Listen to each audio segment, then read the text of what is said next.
কোরআন মানুষকে কত সম্মানী বানায়। ছোট্ট একটা উদাহরণ নিন। আল্লাহর নবীর একজন সাহাবী ছিল, নাম হলো হযরত সাঈদ ইবনে জুবায়ের রাদিয়াল্লাহু তাআলা আনহু। হাজ্জাজ বিন ইউসুফ যখন তারে বন্দী করেছিল মারার জন্য, কিতাবটার নাম হলো আল বিদায়া ওয়ান নিহায়া। আল্লাহু আকবার। ইতিহাসের একটি শ্রেষ্ঠ গ্রন্থ বাবা। ওখানে লিখছে যে তার কাছে জিজ্ঞাসা করেছিল তোমার নাম কি? উনি একটা কথা বলেছিল, আমার নাম হলো সাঈদ ইবনে জুবায়ের। হাজ্জাজ বিন ইউসুফ বলে সাঈদ মানে হলো সৌভাগ্যবান, আর আজকে তোমার নাম থাকবে শাকি ইবনে কাসির, কারণ শাকি মানে হলো দুর্ভাগা। তোমার কপাল এত দুর্ভোগ, আমি এখন তোমাকে জাহান্নামে পাঠাবো, কারণ তোমার এখন মৃত্যুটা আমার হাতে। উনি মুস্কি একটা হাসি দিয়ে বলেছিলেন পারবেন না, কারণ হায়াতের মালিক আপনি না, মৌতের মালিক আপনি না। আমার জবান থেকে একমাত্র আল্লাহ পাক, একমাত্র আল্লাহ পাক আমার রব, যার হাতে আমার জীবন, যার হাতে আমার মরণ। হাজার চেষ্টা করলে আওয়াজ আপনি কেড়ে নিতে পারবেন না। যখন এই কথা বললো হাজ্জাজ বিন ইউসুফের মেজাজটা খারাপ হলো। জল্লাদকে ডেকে বললেন দেরি নয়, সাথে সাথে দেহ থেকে মাথাটা আলাদা করো। কিতাবের মধ্যে লিখছে পিছন থেকে একটা ছেলে ৬-৭ বছর বয়স দেখে বলতেছে আব্বা আপনি কোথায় যাচ্ছেন? আমাকে ছেড়ে, আমি আপনার সন্তান, আমাকে নিয়ে যান।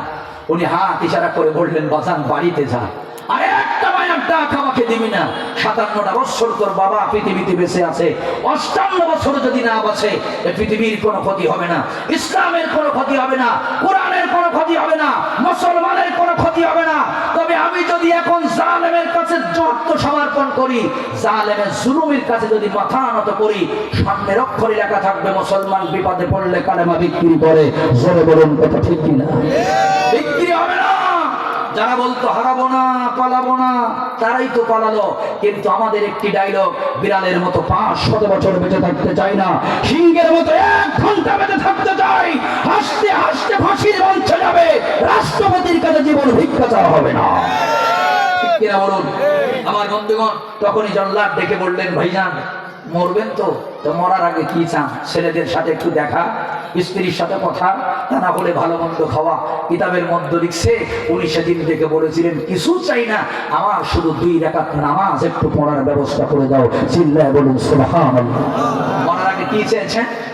আমার আগে ভাই ওয়াজ করতেছেন হযরত খুবাইব রাদিয়াল্লাহু তাআলা আনহু, উনিও মরার আগে ২ রাকাত নামাজ পড়তে চেয়েছিলেন। হযরত খুবাইব যখন একটু কাঁদতেছিল, একজন বলেন হুজুর আপনি ভয় পেয়ে গেছেন, কাঁদতেছেন কেন? উনি বললেন না, আমি এই জন্য কাঁদতেছি না, একটা জীবন ইসলামের জন্য দিব, আমার স্বাদ মিটতেছে না।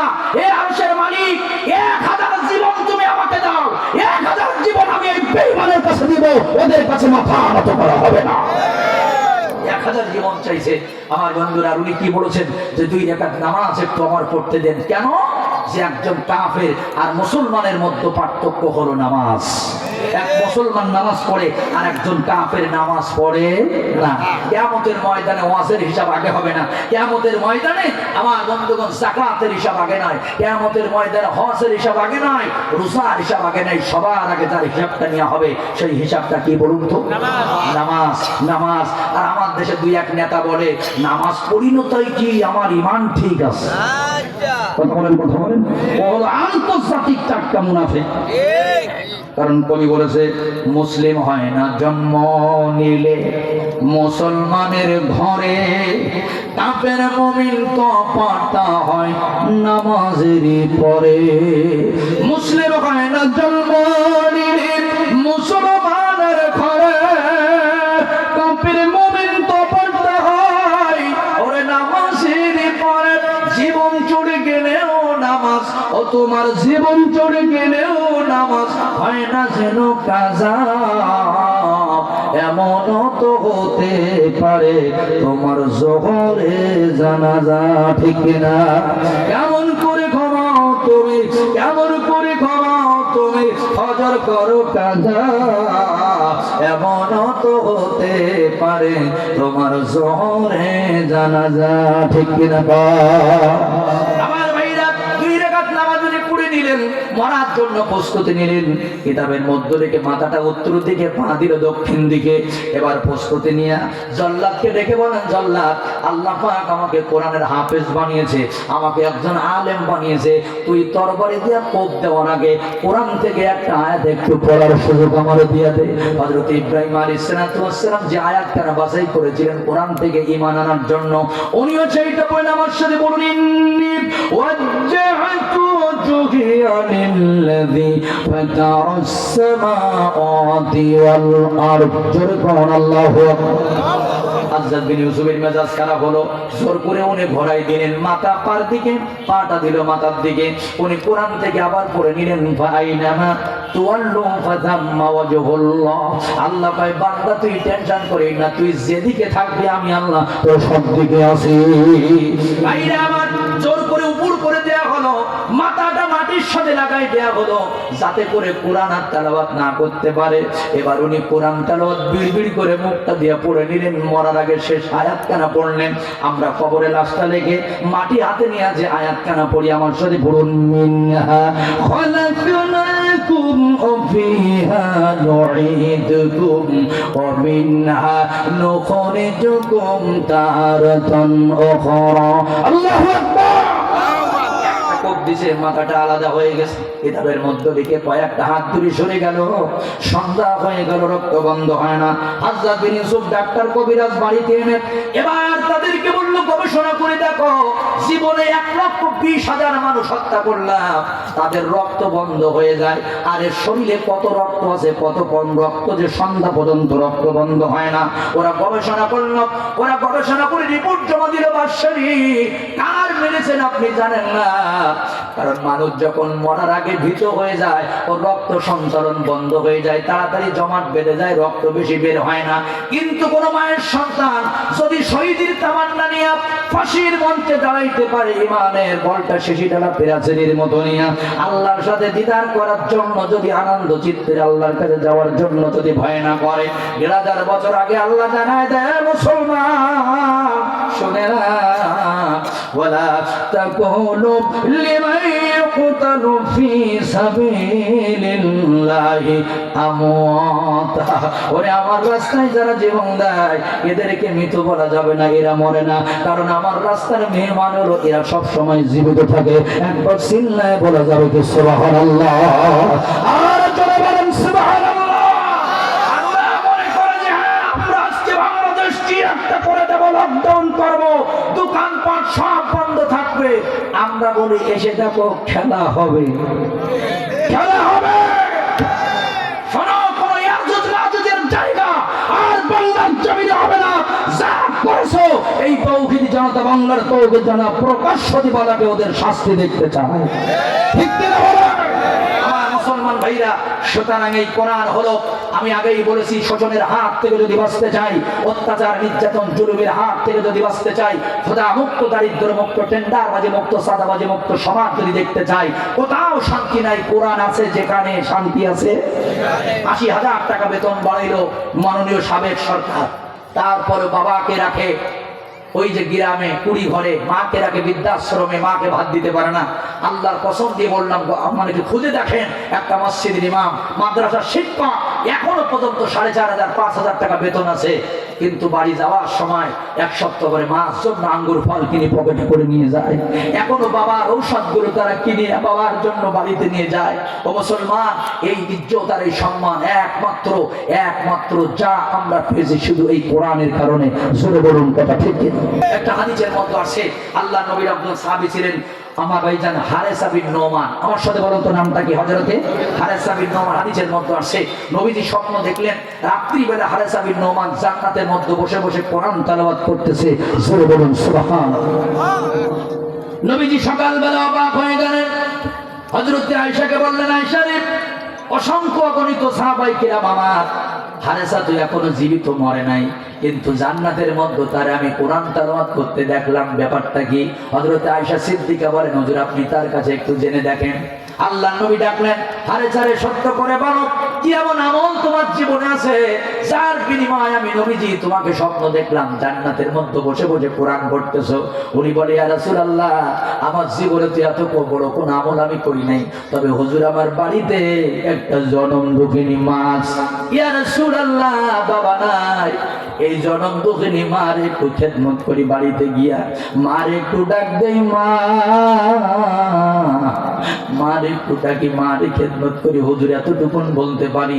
আল্লাহর নবী বলে, বলা লাগবে না, কারণ এই জনম দুঃখিনী মার সেবা করার কারণে, খেদমত করার কারণে আমি দেখলাম আল্লাহ জান্নাতের মধ্যে তুমি বসে বসে কোরআন তেলাওয়াত করতেছো। একবার সিন্নায় বলা যাবে কি সুবহানাল্লাহ। মায়ের একদার দুধের কাঠিয়া গায়ের চাপ পাকজ বানাইলে উড়িনের সব হবে না, এমন দারুদি ভাবি কেউ হবে না আমার মা গো।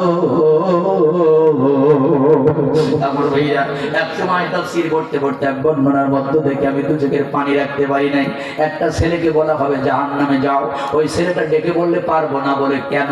বলে একা যাব না, যে মা গর্ভে রেখেছিল মা কোনোদিন আমার মসজিদ চেনাই নাই, এ মা কোনোদিন আমার মাদ্রাসা চেনাই নাই, এই মা কোনোদিন আমাকে হুজুরদের কাছে নিয়ে যায় নাই, আমার জন্য দোয়া করেছিল অফিসারের মা হবে।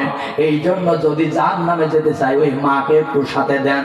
এবার মাকে আনা হবে, ছেলেটা ডেকে বলবে শুধু মাকে না, যে বাবা কোনোদিন আমাকে একটু হাত ধরে জুমা মসজিদে নিয়ে যায় নাই, যে বাবা আমার জন্য গানের মাস্টার রেখেছে, আমার জন্য নাচের মাস্টার রেখেছে, যে বাবা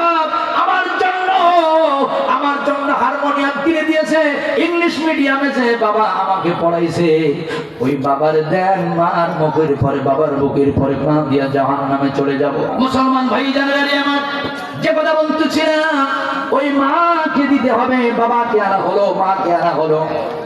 একজন কোরআনের হাফেজ একজন আলেমকে যখন বলা হবে জান্নাতে যাও, আমার ভাইজান তখন ডেকে বলবে, না না, ওই মাকে দেন যে মা আমাকে 9টা মাস গর্ভে রেখে কোনোদিন বাচ্চারে মাদ্রাসায় রেখে পুকুরের একটা মাছ খায় নাই, যে মা কোনোদিন আমার জন্য বাড়ির একটা মুরগি জবাই করে নাই, আমার বাচ্চা যদি বাইরে থাকে আমি মা কেমন করে খাবো? ওই মা ছাড়া, ওই সন্তান ছাড়া তো আমি খাইতে পারবো না।